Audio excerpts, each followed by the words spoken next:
Good afternoon, Lilligans, anti-novelists, curious onlookers, and friends. Welcome back to this episode of Zettelkasten for Fiction, where imagination finds order. And boy, are we going to find some order today. I'm continuing on down the road of examples of using the Zettelkasten to build out short fiction projects. And so today, I want to go on to the next example of short fiction, which is microfiction, generally defined as 100 words maximum. So it's another form of flash fiction, which is short form fiction. It lives in my Zettelkasten under 1150/7.104. And microfiction is, in my opinion, a great tool to use, especially for a newer writer, so that you can hone your style and craft your prose, because you only have a maximum of 100 words to write an entire story, which means it has to be tight, it has to be focused, the prose has to be clean, and you really have to work on your craft to bring that vivid picture into focus for the reader. So let's look at some of the hallmarks of microfiction. First thing, consider this. What is the average sentence length? Does anybody know? Take a guess. I won't let you peek. The average sentence length for your average adult is around 15 to sometimes 20 words. So 15 to 20 is the baseline for your average adult sentence length. If you get into something more like, say, narrative fiction or literary fiction, that number goes up from 20 to 30 words in a sentence. So with that as our baseline, think about that for a second. If you're writing in 15 to 20 word sentences, that only gives you about 5 sentences to tell an entire story.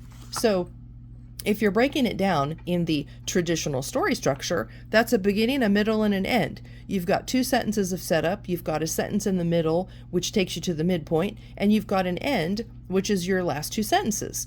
So you can break it down that way. You can break it down in 4s. I mean, there's a million ways you can divide this up, or you can scrap the traditional structure altogether and just really tight focus in on a particular scene. Now, I'm going to give you one as an example out of part 2, chapter 3, which is the introduction for part 2, but we'll get to that in a second. Continuing on. There is a graph, which I will reference in the book, Zettelkasten for Fiction, that I pulled from prowritingaid.com that specifically addresses sentence length. So let's check this out and see what the pros say. They're telling me that a young adult fiction story has sentence length of around 10 to 15 words. Okay, that's one example. Another one is romance.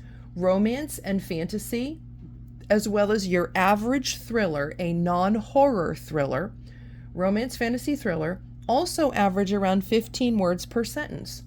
When you get into horror and science fiction, that number goes up. Those are up more around 20 to 23 words per sentence. And from there, the other genres go up, because then you get into things like historical fiction, popular biographical or biography fiction, the hybrid, those kinds of, I don't know, some would say more sophisticated kinds of fiction, though I would argue that. But in any case, you get the gist, you get the idea.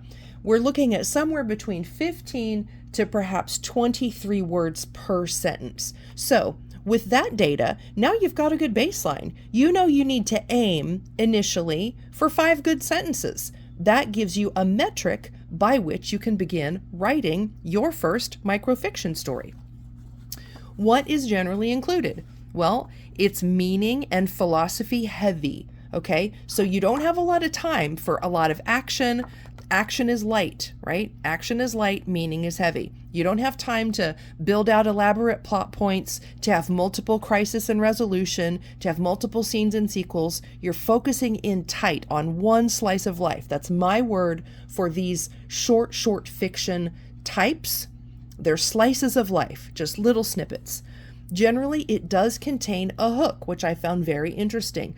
Microfiction does still need to pull that reader. It's what I describe over in the book in chapter 3, I believe, as the fundamentals, right? It's my triangle of story. It's the opening to chapter 8, excuse me.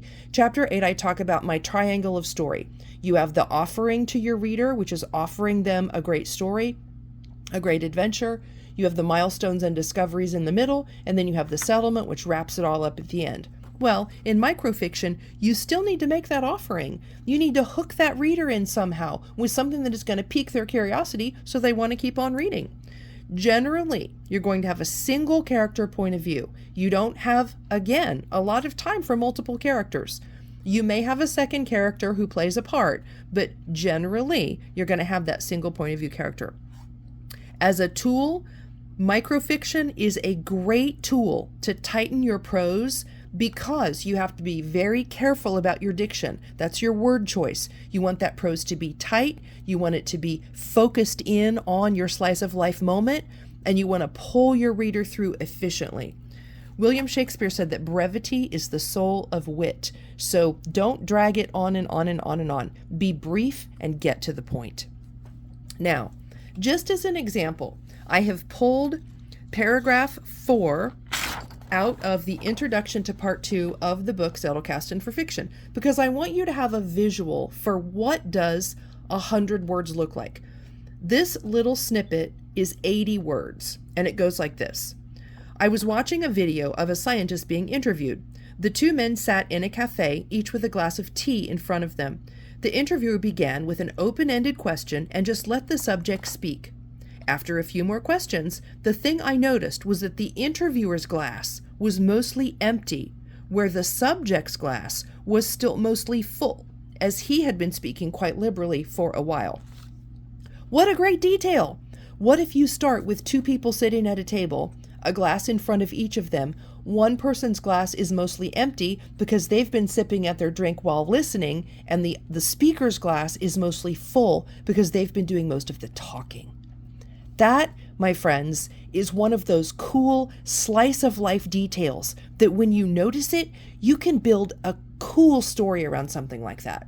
So my challenge to you as we talk about the short forms of fiction, the slice of life fiction, is this. Start to gather from your day-to-day life those little details, those things that capture your attention, that you think, I could hang 100 words on that detail and give it some kind of meaning, give it some depth, something that resonates with a reader. That, my friends, is my challenge to you. I challenge you to wrap 100 words around a moment in your day that you can turn into something that would resonate with the reader. At worst, you will write a crappy draft of a story. That's what we all do because we're writers. At best, you might hone your skill at diction and honing your own prose. You might hone your style just a bit more because you have to use that economy with words. And you might discover a new form that maybe speaks to you or pushes you a little bit past your boundaries. Those are all good things, and that's why we write. So I will leave you there today. It's 4:00 here in the Midwest on the cattle ranch. So I've got a couple of writing sprints in me. I am working today on section 4, chapters 7 and 8. So I'm going to work on those. I need to mash a few things together and do a little bit of editing, but so far so good. I've got good momentum. I'm feeling really good about how the editing is going. The manuscript is clipping along. So I'm so excited to get this book into your hands. I can't wait. I just can't wait. We're going to have so much fun when this thing comes out. It's going to be like better than a circus full of monkeys. But it'll be our circus with our monkeys, so that's even better than the best. So I will leave you there for today. As always, thank you. I appreciate each and every one of you. I will continue getting this manuscript done for you, and we will keep plowing through some of the shorter forms of fiction that may help you hone your skills and help you take those larger steps into larger format fiction if that's where your interest is headed. So thank you so much. I will see you tomorrow.